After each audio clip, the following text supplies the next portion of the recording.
এপ্রিলের প্রথম সপ্তাহ আর এপ্রিলের প্রথম সপ্তাহেই বিচারাধীন নিষ্পত্তি।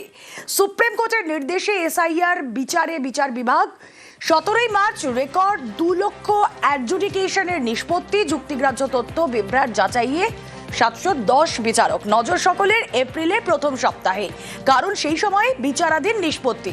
এই বিষয়ে আরো বিস্তারিত জানাবেন প্রতিনিধি অর্ণব হাজরা রয়েছেন সঙ্গে। অর্ণব,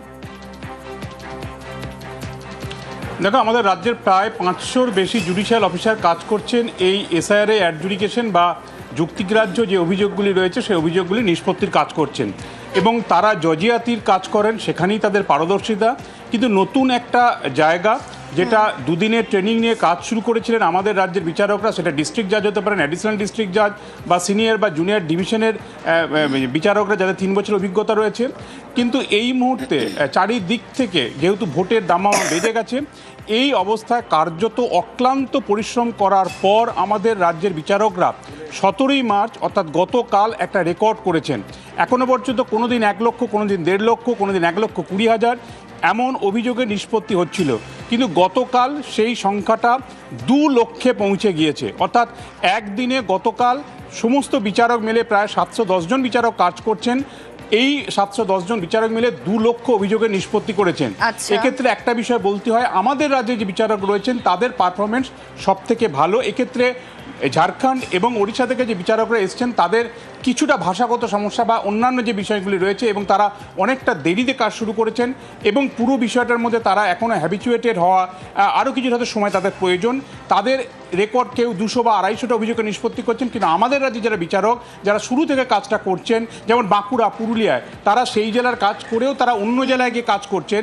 তারা কেউ 400-500 করে প্রতিদিন অভিযোগে নিষ্পত্তি করছেন কোনো ছুটি না নিয়ে এই কাজ করার জন্য।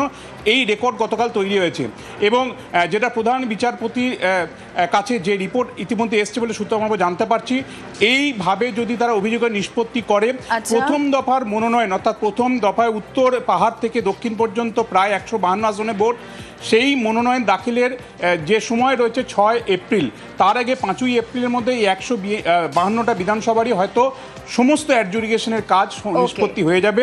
পাশাপাশি 9 এপ্রিল রয়েছে দ্বিতীয় দফার মনোনয়ন, তার আগে পর্যন্ত বাকি কাজটাও হয়ে যাওয়ার ব্যাপারে আশাবাদী।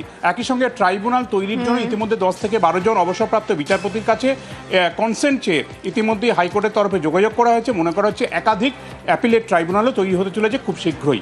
বেশ, গত সপ্তাহে মনোজ কুমার আগরওয়াল, মুখ্য নির্বাচন কমিশনার, কি বলেছিলেন একবার শোনা যায়। আমাদের 60,06,675 ভোটার্স অ্যাডজুডিকেশনে আছে। ওই অ্যাডজুডিকেশন মধ্যে আমি আজকে যে পজিশন দেখলাম, আমার যেটা আছে ওপিনিয়ন আছে কি প্রায় আজকে 20 লাখ আজকে মধ্যে যেটা আছে নিষ্পত্তি হয়ে যাবে, প্রায় 1/3 যেটা আছে নিষ্পত্তি হয়ে যাবে। আমরা সম্পূর্ণ চেষ্টা করছি কি তাড়াতাড়ি যেটা আছে নিষ্পত্তি হোক।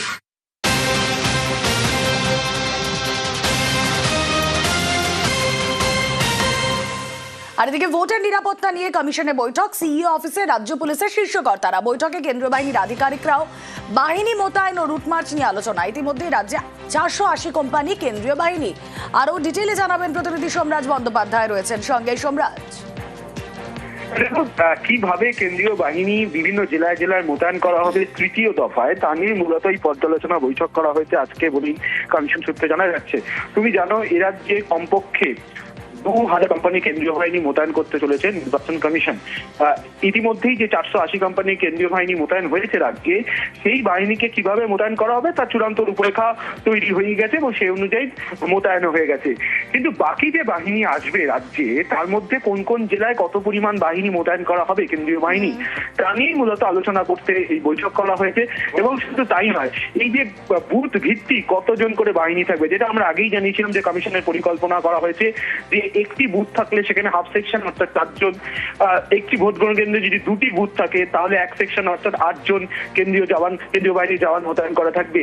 মূলত এই বিষয়টি নিয়ে আজকে পর্যালোচনা বৈঠক হয়েছে রাজ্যের মুখ্য নির্বাচনী আধিকারিকের দপ্তরে এবং মনে করা হচ্ছে আজকের বৈঠকের পর এবার বিভিন্ন জেলায় জেলায় কত পরিমাণ কেন্দ্রীয় বাহিনী মোতায়েন করা হবে, কারণ স্পর্শকাতর অঞ্চলগুলির জন্য আরো বেশি সংখ্যক বাহিনী মোতায়েন করার পরিকল্পনা নিয়েছে কমিশন। ফলত সামগ্রিকভাবে রূপরেখা তৈরি করতেই এই বৈঠক হয়েছে নির্বাচন কমিশনে বলেই কমিশন সূত্রে খবর। বেশ।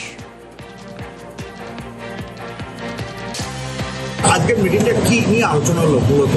অনেক পয়েন্টগুলো ছিল, deployment, police deployment, patrolling, plus সামনে ফেস্টিভ্যাল আসছে, অনেক পয়েন্টগুলো অনেক যেসব মিটিং ছিল ওটা মিটিং হয়েছে। ভোটের ঘোষণার পরেই রাজ্যের পুলিশ ও প্রশাসনের খোল নলছে বদল। এবার একসঙ্গে 11 জন জেলা শাসককে সরিয়ে দিল নির্বাচন কমিশন। সরানো হয়েছে রাজ্যের 5 ডিআইজিকেও।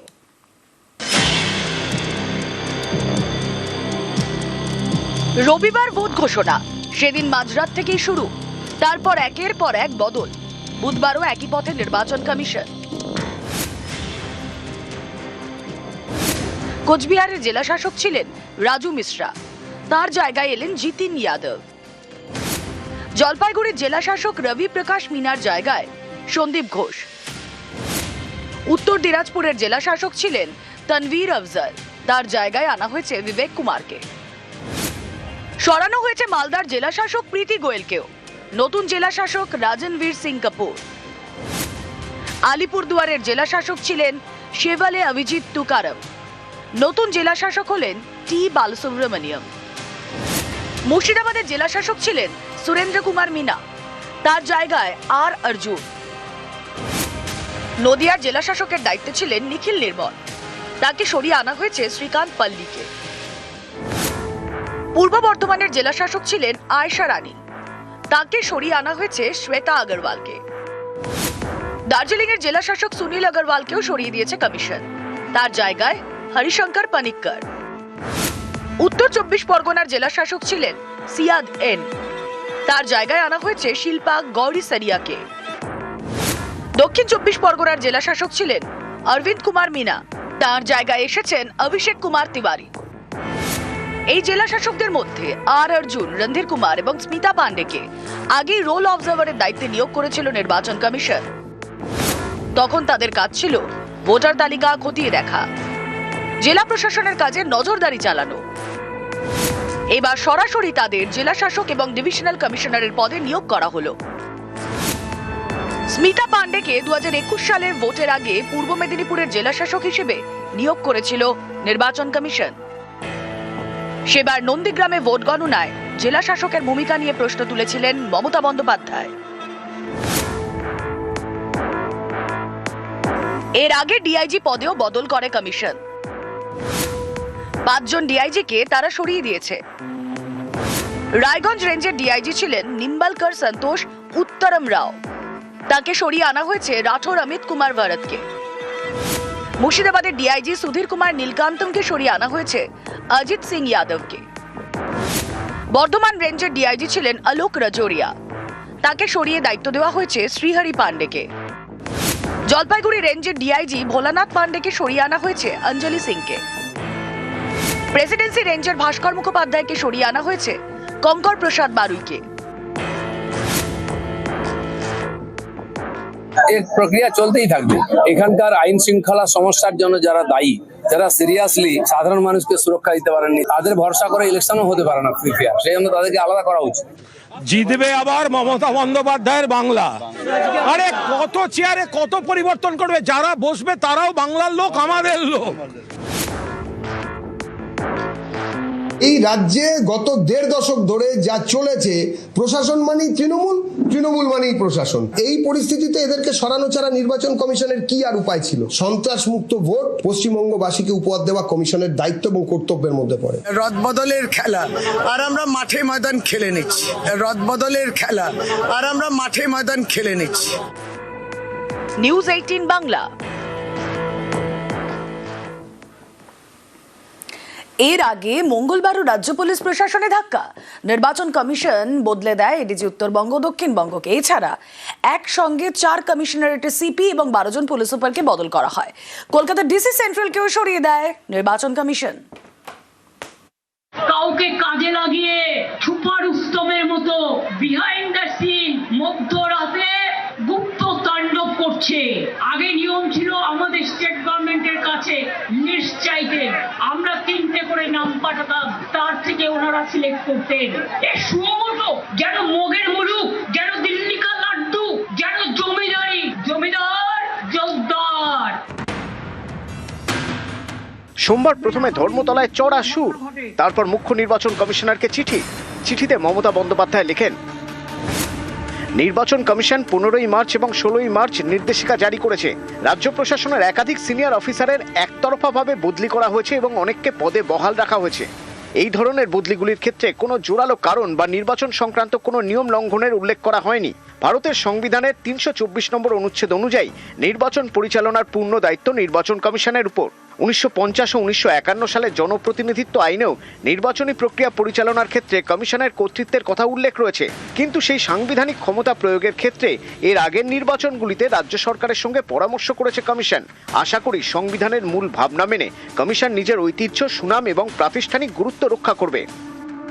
মুখ্যমন্ত্রীর এই চিঠির পরদিনই পুলিশ প্রশাসনে ফের ধাক্কা কমিশনের। ভোট ঘোষণার 48 ঘন্টার মধ্যে রাজ্য পুলিশ প্রশাসনের মূল ধাঁচাটাই বদলে দিল নির্বাচন কমিশন। রবিবার বিকেলে ভোট ঘোষণা, রবিবার মাঝরাতে বেনজির বদল, মুখ্য সচিব ও স্বরাষ্ট্র সচিব বদলে দেয় কমিশন। তারপর সোমবার আরও 3 গুরুত্বপূর্ণ পদে বদল, রাজ্য পুলিশের ডিজি, এডিজি আইন শৃঙ্খলা এবং কলকাতার পুলিশ কমিশনার। এরপর মঙ্গলবার আবারও বদল, এডিজি দক্ষিণবঙ্গ, এডিজি উত্তরবঙ্গ, 4 কমিশনারেটের সিপি এবং 12 জন এসপি, কলকাতা পুলিশের ডিসি সেন্ট্রাল পদেও বদল। বিজেপির কমিশনকে বলবো, ক্ষমা করবেন, ব্রিলিয়ান্ট খেলা খেলছেন।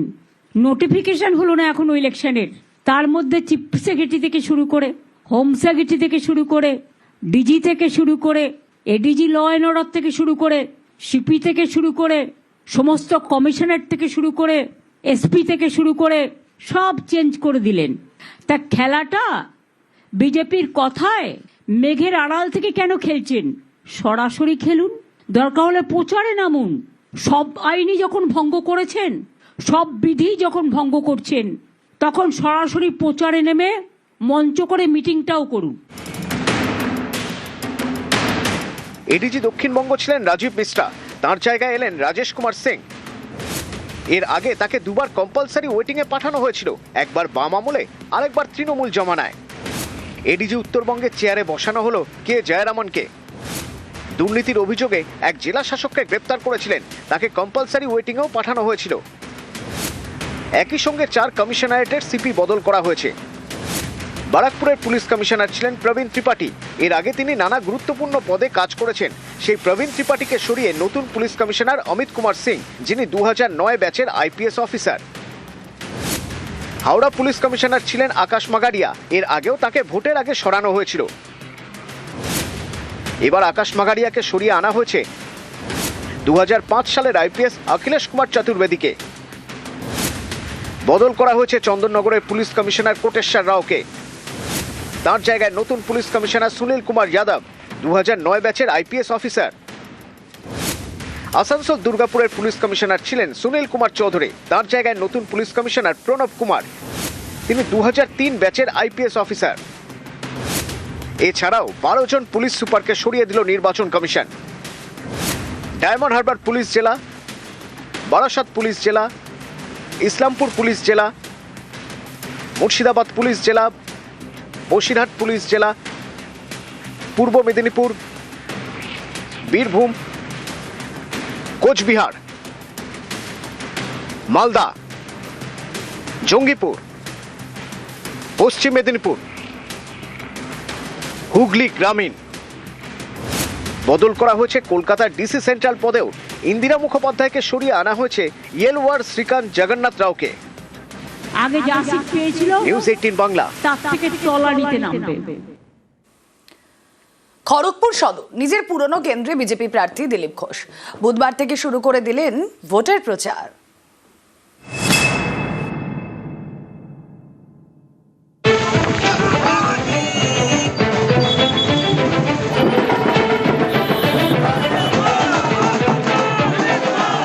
নিজের ঘাঁটিতে দিলীপ ঘোষ খড়গপুর সদরে আবারও বিধানসভা ভোটের লড়াইয়ে।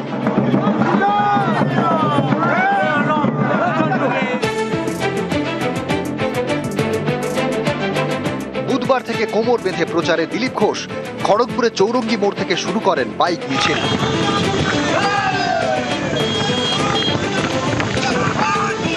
খড়গপুর শহরে বাইক মিছিল শেষ, তারপর একাধিক মন্দিরে পুজো।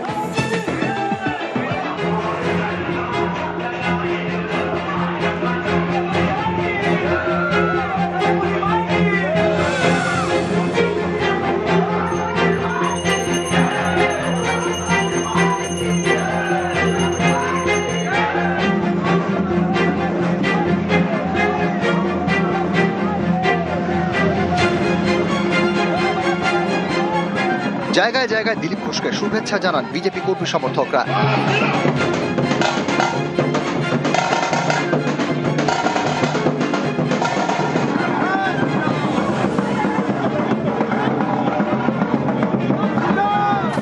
দু সালে এই খড়গপুর সদর থেকে প্রথমবার বিধায়ক হন দিলীপ ঘোষ। কংগ্রেসের জ্ঞান সিং সোহন পালকে হারান ৬,৩০৯ ভোটে। 2021 বিজেপি দাঁড় করায় হিরণ চট্টোপাধ্যায়কে, তিনি জেতেন ৩,৭৭১ ভোটে। এবার 26-এ খড়গপুর সদরে ফের বিজেপি প্রার্থী দিলীপ ঘোষ।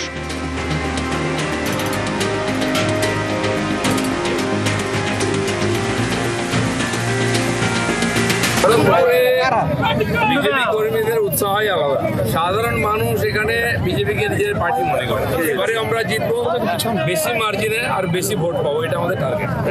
এদিন খড়গপুর সদরে প্রচার শুরু করেন তৃণমূল প্রার্থী প্রদীপ সরকারও। ময়দানে নেমে নিশানা করেন বিজেপি প্রার্থীকে। খড়গপুর শহরে বিজেপি সবসময় বহিরাগত প্রার্থী আনে এবং যেতে চলে যায়। সে দিলীপ ঘোষও বহিরাগত, আজকে হিরণকে 5 বছর ছিল বহিরাগত ছিল। আর খড়গপুর শহরের জন্য বিজেপি আজ পর্যন্ত কোনো কাজ করেনি এবং করতেও দেয়নি। কে বহিরাগত কে কি তো কথা বলে উনি হারলেন কেন? যদি এখানকারই হন, সারা ভারত থেকে লোক জুটিয়ে নিয়ে এসে ইলেকশন লড়ে যারা, তারা দিলীপ ঘোষকে বহিরাগত বলে আর লোক খড়গপুরের লোক মেনে নেবে? খড়গপুর থেকে শঙ্কর রায়, নিউজ 18 বাংলা।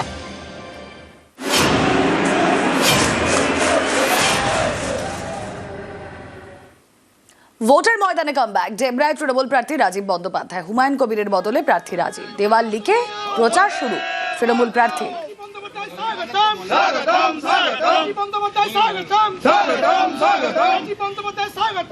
ডেবরার মানুষদের কাছে আমিও কৃতজ্ঞ, তাদের শুভেচ্ছা, ভালোবাসা, আশীর্বাদ, দোয়া চাই। সকল কর্মী ভাইয়েরা, আমার সমর্থকেরা, আমার নেতৃত্বরা, তারা উৎসাহিত করেছেন। পরিশ্রম তো ওনারাই করছেন, ওনাদের সাথে থেকে চেষ্টা করছি আগামী দিনে ডেবরার মানুষদের যে স্বপ্ন আছে যাতে সেটা বাস্তবায়িত হোক।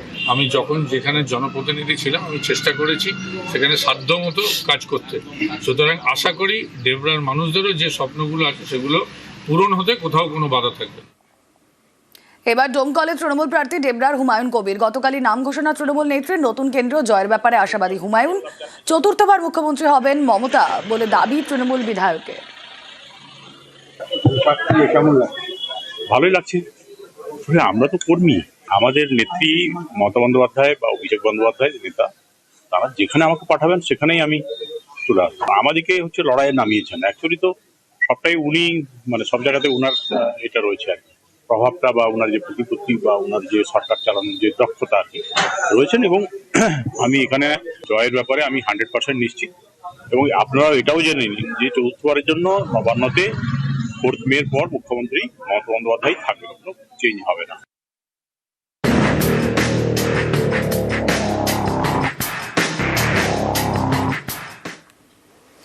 ভোটের প্রচার দেওয়ালে দেওয়ালে। দেওয়াল দখলের লড়াই শুরু, অভিযোগ পাল্টা অভিযোগে হাওয়া গরম।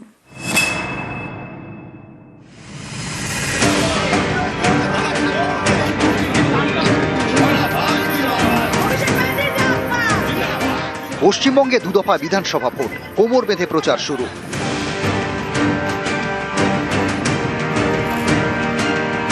প্রচারে বড় অস্ত্র দেওয়াল লিখন।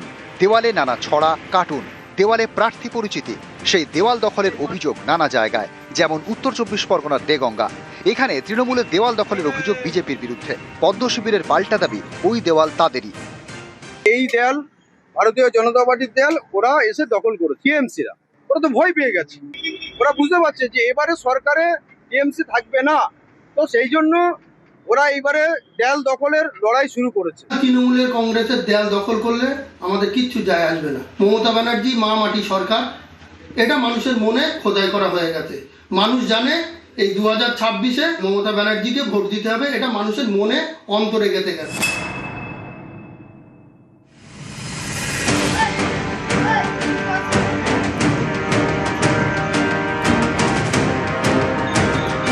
পশ্চিম মেদিনীপুরের ঘাটাল। এখানকার ঘাটাল মনসুকা 1 নম্বর গ্রাম পঞ্চায়েত এলাকায় একটি দেওয়ালে লেখা তৃণমূল। সেই লেখা মুছে দেওয়া হয়েছে বলে অভিযোগ। এ নিয়ে তরজা। এসব তৃণমূলই করছে, এ নিয়ে কোনো সন্দেহ নেই। বিগত দিনে তৃণমূল আমার নামে বড় পোস্টার দিয়েছিল, আমরা বলেছিলাম যে তৃণমূল আমাদেরকে ভয় পাচ্ছে, সেই জন্য এরকম করছে। আর ঘাটালে যিনি দাঁড়িয়েই বলছে আমি জিতে গেছি, তার কাউন্টডাউন শুরু হয়ে গেছে। বিকাশ কর যে ভাষায় বলতাম সেই ভাষায় বলছি, তার কাউন্টডাউন শুরু হয়ে গেছে। ঘাটাল তো উনি হারবেন, পঞ্চায়েত সমিতির সভাপতি থাকবে কিনা সেটাও সন্দেহ আছে। বিজেপি কোথায় কি হালে পানি না পেয়ে তারা অপপ্রচার শুরু করে দিয়েছে, কোথায় দেয়াল লিখন মুছে দেওয়া হচ্ছে। ঘাটালের মানুষ একবারে রেজিমেন্টেড হয়ে আছে, শুধু ভোটের দিন আসলেই তারা বোতাম টিপে শ্যামলী সর্দারকে বিপুল ভোটে জয়যুক্ত করবে।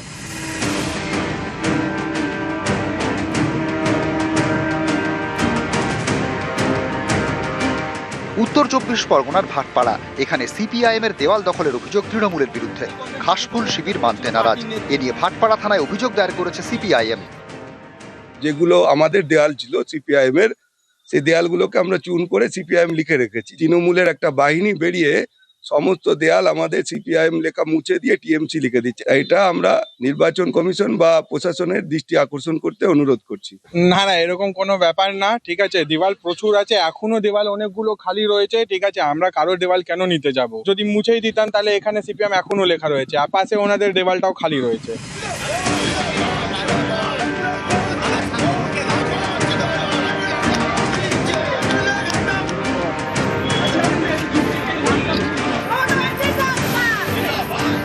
বুধবার অনেক প্রার্থী দেওয়াল লিখে প্রচার শুরু করেন।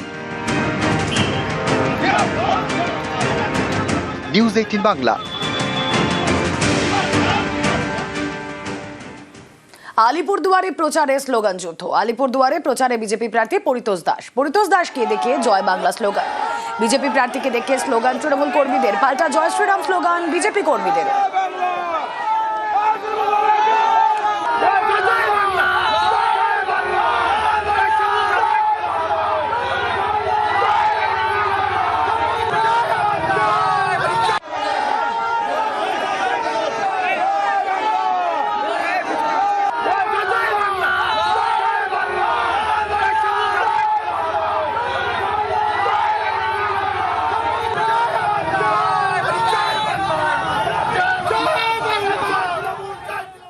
আলিপুরদুয়ারে গাড়ি থেকে উদ্ধার প্রচুর টাকা। অসমের গাড়িতে 3 লক্ষ টাকা উদ্ধার পুলিশের। গাড়ির ছাদে লুকিয়ে রাখা ছিল বান্ডিল বান্ডিল টাকা। রাজকুমার প্রতিনিধি রয়েছেন সঙ্গে। রাজকুমার, এই টাকা কোথা থেকে আসছিল, কোথায় নিয়ে যাওয়া হচ্ছিল, কি জানা যাচ্ছে?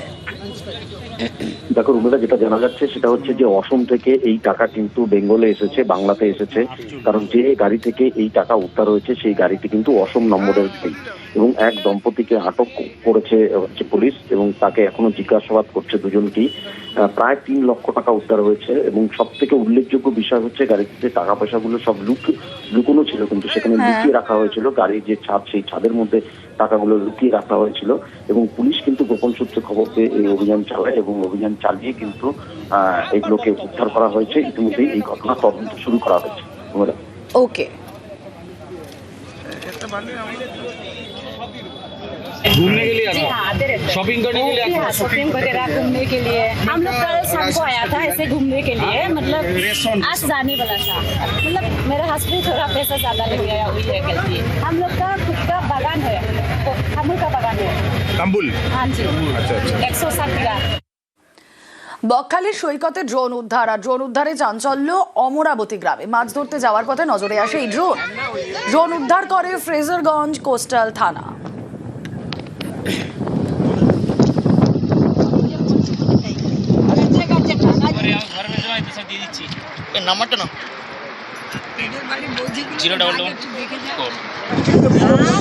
জাল দেখতে গিয়ে ওই জালের কাছে দেখি না ভেসে এসে ওই দেখে তুললাম, ফিল্মের মতন দেখতে। এর আগে দেখতে পেলাম বলে ওনাকে ফোন করলাম। বকখালিতে উদ্ধার শিকরা টার্গেট ড্রোন। উচ্চ ক্ষমতা সম্পন্ন ড্রোন উদ্ধার বকখালিতে। শিকরা ড্রোন ব্যবহার করে ভারতীয় সেনা। শত্রু বিমান আটকাতেই ব্যবহার হয় এই ড্রোন। 15,000 ফুটে উঠতে পারে শিকরা ড্রোন। ভারতে তৈরি উচ্চ ক্ষমতা সম্পন্ন এই শিকরা ড্রোন।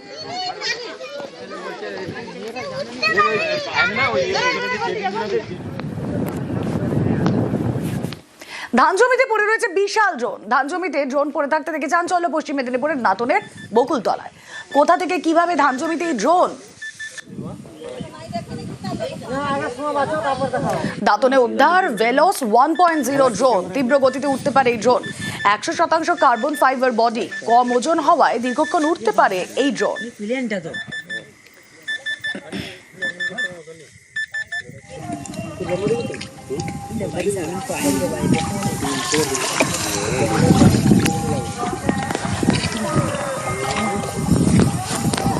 রাত 2:30-3টা দিকে এরকম বিকট আওয়াজ হয়ে এখানে মাঠটায় পড়ে যায়। খবর দিতে আমরা পাশাপাশি সাইড থেকে ছুটে এসে যখন দেখি ক্যামেরার মতো দূরত্ব পড়ে আছে, তবে আমরা প্রশাসনকে খবর দিই।